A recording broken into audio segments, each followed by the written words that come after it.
over the past week, South Africa has seen the gruesome murders reported across the country, at this time of 2 boys who were killed and mutilated in Soweto in what is reported to be a muti killing, while the family of 10 was fatally shot in a home ambush in the early hours of Friday morning in KwaZulu Natal. Now, according to police statistics, over 7,000 people were murdered in South Africa in the second quarter of the year 2022-23 financial year. Let's unpack this story in terms of the heinous crimes that happen in our country every day. The University of Limpopo's Criminology and Criminal Justice HOD, Professor Jaco Barkhuizen, joins us via our video link this morning, as well as the Executive Director at the Center for the Study of Violence and Reconciliation, Moy-Kupeta. To both of our guests, thanks very much for joining us. It's such a heavy conversation for a Sunday morning, right? But when is a good time to talk about this? Anna, I want to kick off the conversation with you this morning to talk about not only that staggering number that we heard there, over 7,000 people murdered in the second quarter of this financial year, but the level of violence that is meted out in our country every day. How do we begin to make sense of that? Thank you, Michelle. And indeed, the levels of violence continue escalating. And I think how we can begin to address this issue is really by starting to look at the root causes of this violence. Why are we so violent? What is the root cause of this violence? What are the key drivers of this violence that we see in society, the gruesome matters that shock even our systems when we hear about them, but also look at some of the fuelers and triggers. And when we start looking at those and trying to address violence and violent crime in South Africa using that approach, we can then begin to start disaggregating and addressing these various factors differently, and then address violence that permeates society as a whole. For instance, some of the work that we've done is the Center for the Study of Violence and Reconciliation has revealed that amongst the root causes of violence in society that we see today stems from our violent and brutal past. We have a legacy of violence. We have a legacy of a brutal past where brutalization, dehumanization, we're part of the fabric of society.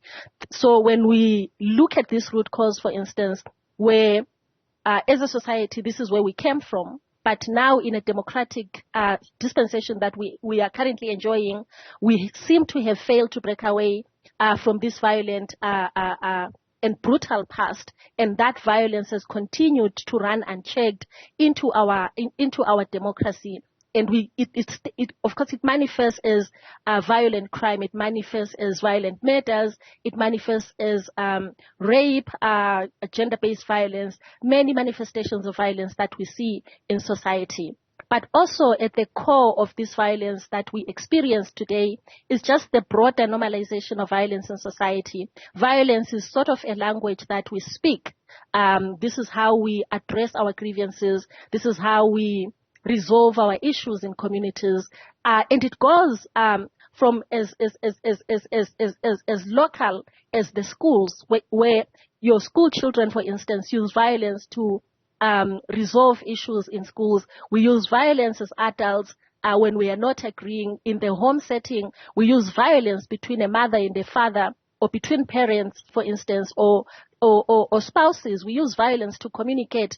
This is gender-based violence, for instance. So that normalization of violence permeates society. We see violence everywhere in schools. Our children resort to violence. This is what they have seen parents resorting to, for instance. But we also have another issue that we need to address as the root cause of this violence. This whole subculture of violence and criminality stemming from some of our socioeconomic challenges that we face in society, the high levels of inequality, issues of poverty, unemployment, for instance. So violence becomes the go-to culture to address some of these issues, be it your socioeconomic issues or be it our relational issues, interpersonal challenges that we are facing either as a community or as a family structure or amongst ourselves as community members, addressing our difference, for instance. Yeah. So there is this subculture of violence that we really need to address.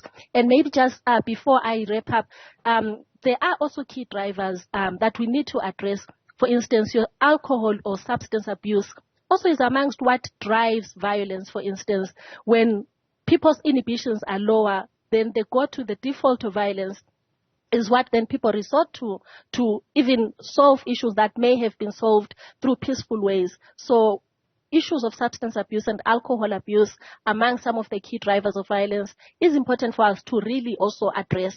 And also, of course, the issue of service delivery, high levels of corruption that leads to higher levels of frustration amongst people, particularly around the socio-economic issues, what government is supposed to address, the lack of accountability of government to address some of the grievances and needs of communities and societies also need to be addressed as well if we are to address violence in society. It's such a wide-ranging issue and discussion, isn't it, Prof Barkhuizen? Just given everything that Anna has outlined, it's not a simple question to answer. You know, where do these levels of violence stem from in our country? But perhaps what is most harrowing about what Anna's had to say and what we experience on a daily basis in our country is the levels of violence meted out to children. That's the more difficult thing to understand, right? That is true. And to add to what my learned colleague has said, what we picked up, especially with violent offenders, your violent rapists, your violent murderers, your serial rapists, your serial killers, is child rearing is a very important part that leads to violence. So if children are basically exposed to violence at an early age, that has a big impact on how an adult develops. Now, as my learned colleague said, child rearing and violence in homes is a thing that we have in South Africa. And that is something that needs to be addressed and also addressed quickly. Children seeing violence usually imitate and mimic, and the easier it is to imitate and mimic violence becomes part of the interpersonal arsenal we have as grown-ups. Now, the fact that children are victimized and targeted is abhorrent. Usually societies try to protect their children. They try to protect the most vulnerable. Now, with the recent story, you can see this is an overkill. This is maybe muti or ritualistic. And this is something that we see, especially in South Africa, is when there is violent crime, when someone conducts a violent interaction, usually South Africans go over what we would say is a normal interaction. And that is something that's inherent these days in South Africa. If you look at our crime stats, if you look at the offenders in correctional facilities. Yeah, absolutely.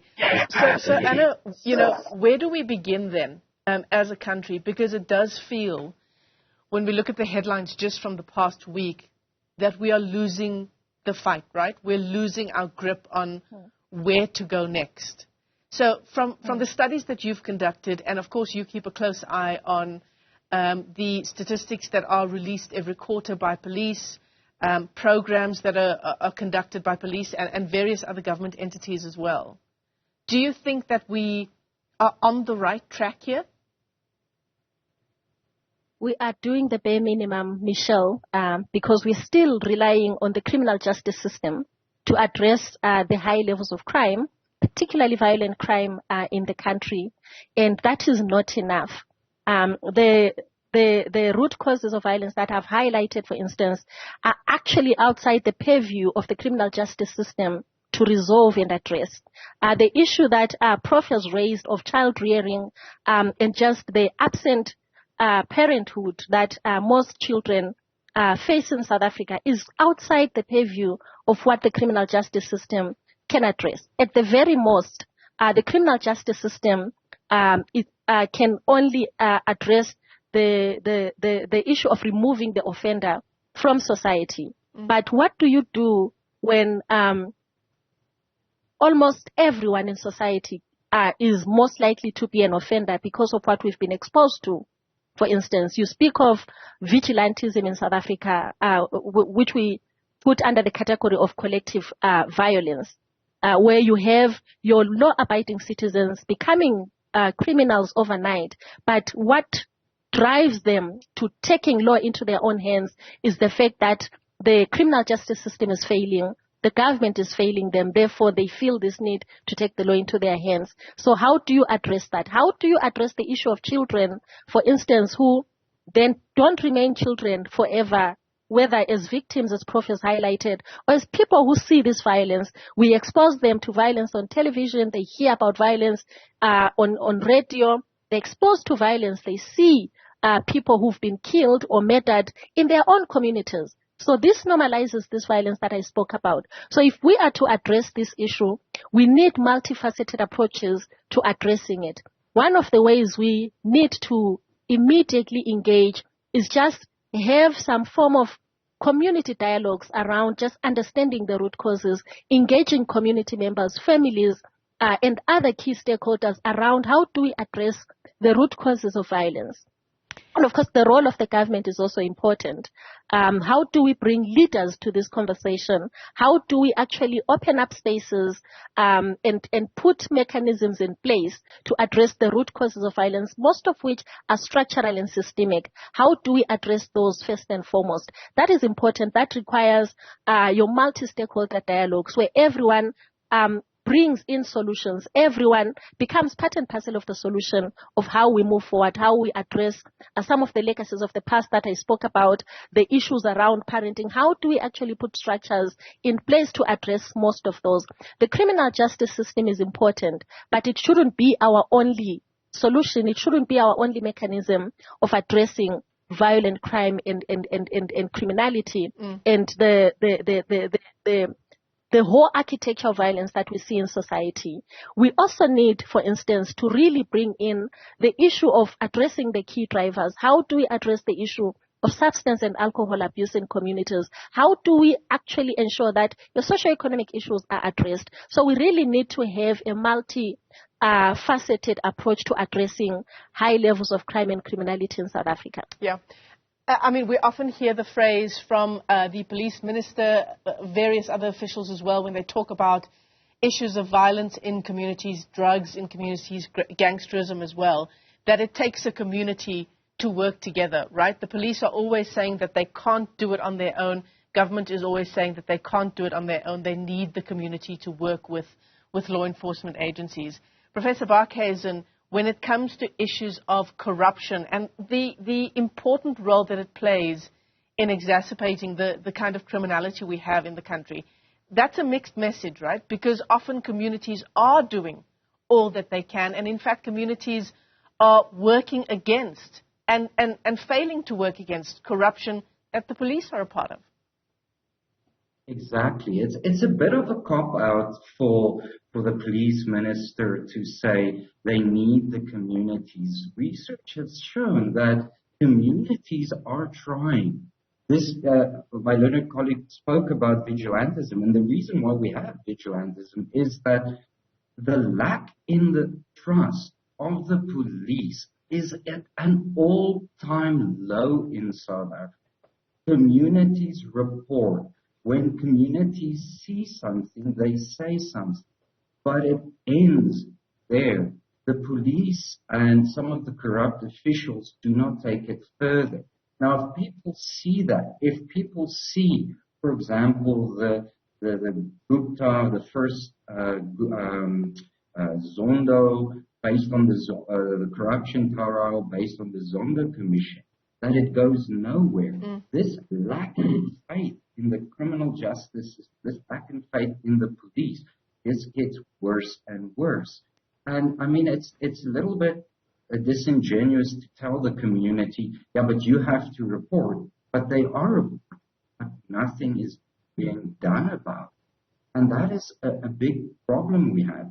We have a misnomer justice system. Calling it a criminal justice system overlooks the rights of the victims. It should just be called the justice system. First of all. Second of all, the fact that the police ministry is split from the Ministry of Justice and Correctional Service is another problem, because there's no integration between the three systems. That's why you have the police have their stats, justice have their stats. And that's why we have such high recidivism rates. People getting bail that shouldn't be getting bail because these systems are not talking to each other, and violent offenders and violent victimizers slip through the cracks.